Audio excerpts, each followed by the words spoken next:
Hola, mi nombre es Jessica, soy ingeniero químico, estudiante de maestría del SICAP. Mi nombre es Jonathan Ibarra, soy ingeniero químico y como mi compañera soy estudiante del Centro de Investigaciones en Ingeniería y Ciencias Aplicadas. Vamos a dar el tema de rectificación que iniciará mi compañera a continuación.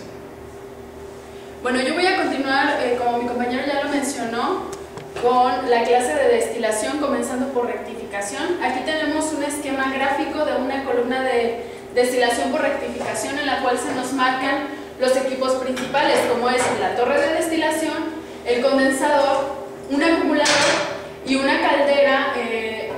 Como ustedes saben, tenemos una alimentación, un destilado y un producto de fondos. El principio de la rectificación es que en la parte superior se hace recircular el destilado para tener un enriquecimiento del componente más volátil y por tanto en la parte inferior se tiene un empobrecimiento del componente más volátil.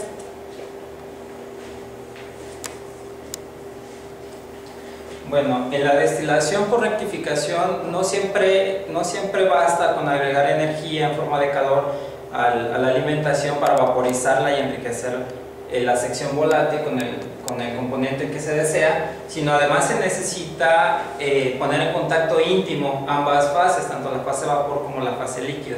Entonces es cuando entra en función el concepto de etapa de equilibrio. Esa es la representación de una etapa de equilibrio de una columna de rectificación por platos.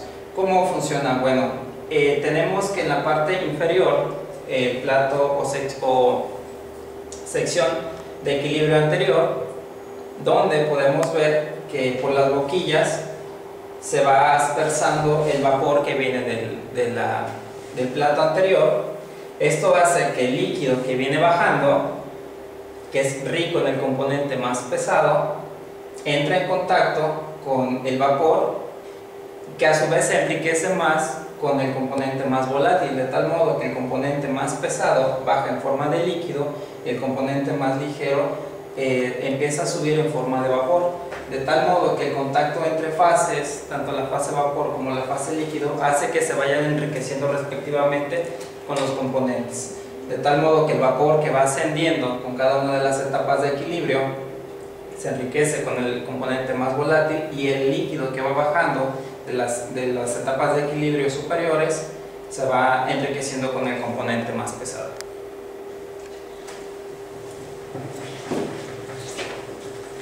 Aquí tenemos una fotografía de una torre de destilación y del lado izquierdo una hoja de datos.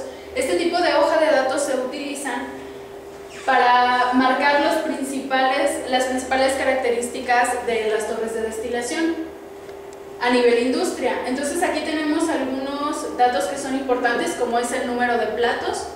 También nos pide datos generales de operación, la naturaleza del fluido. Todo esto es importante para tener un control de las torres de destilación que se están utilizando a nivel industrial.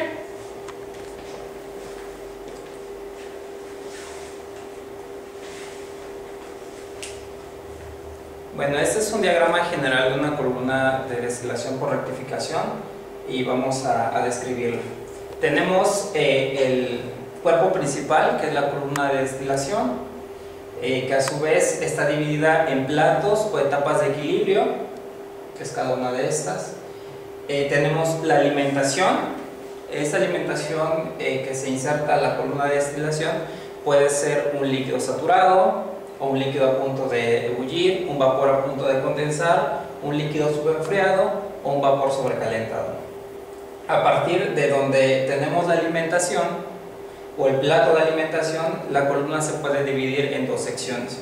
Por un lado, por la parte superior tenemos la sección de enriquecimiento, donde a su vez va subiendo el vapor, que es rico en el componente más volátil, y tenemos la sección de agotamiento, donde se obtiene un líquido que es pobre en el componente más volátil, de tal modo que conforme va ascendiendo el vapor se va enriqueciendo el componente más volátil, que a su vez este vapor lo condensamos naturalmente en un condensador, que lo que hace es cambiar de fase de vapor a líquido.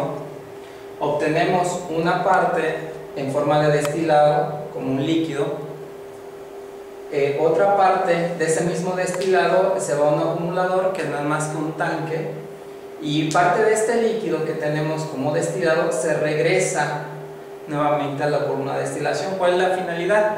Bueno, que el líquido, que es el destilado rico en el componente más volátil, entre en contacto nuevamente con el vapor que va ascendiendo, de tal modo que se vaya enriqueciendo mucho más el vapor que va subiendo del componente más volátil. Esto garantiza que el destilado que obtenemos es un destilado de una pureza bastante alta. Por otro lado, en el líquido que va bajando, llega hasta una caldera, calderino o reboiler, que lo que hace es volver a ebullir este líquido que todavía lleva trazas del componente más volátil y que a su vez va enriqueciendo el vapor que va subiendo. Por último, después tenemos un líquido que es el residuo, componente de cola o componente de fondo. Este es un esquema de una columna de platos. Como mencionaba mi compañero anteriormente, las columnas tienen un cierto número de platos. Tenemos un flujo de alimentación, un flujo de destilado y un producto de colas. Los componentes principales de esta columna de platos son el condensador, el acumulador, así como también el condensador de este lado. Es que es lo mismo que la primera. Bueno, aquí tenemos una sección de la etapa de equilibrio. Como se puede observar, cada una de estas etapas de equilibrio está conformado por platos. En este caso se tratan de platos perforados, donde se lleva a cabo la transferencia de masa. ¿Cómo se da esta transferencia de masa? Bueno, como se puede observar, hay un vapor que asciende y que entra por estas boquillas. Por estas boquillas se va aspersando el vapor, que a su vez entra en contacto con la corriente del líquido que va bajando de la etapa superior, de tal modo que al entrar en contacto el vapor y el líquido, el vapor se va enriqueciendo con el componente más volátil y el líquido que va descendiendo se va enriqueciendo con el componente más pesado.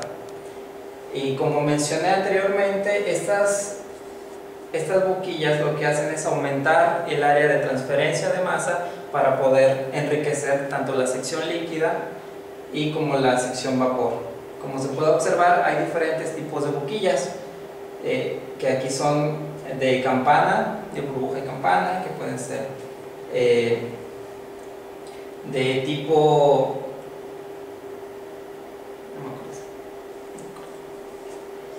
Y hay diferentes tipos de empaques o de boquillas.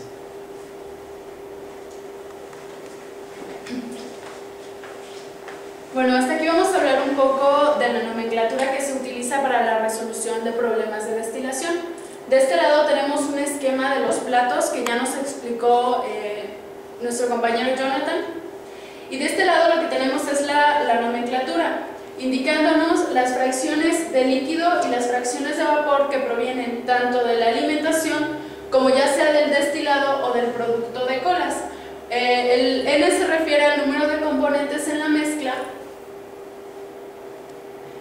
y cada una de estas secciones nos marca el número de platos en el cual se va a estar llevando a cabo este análisis.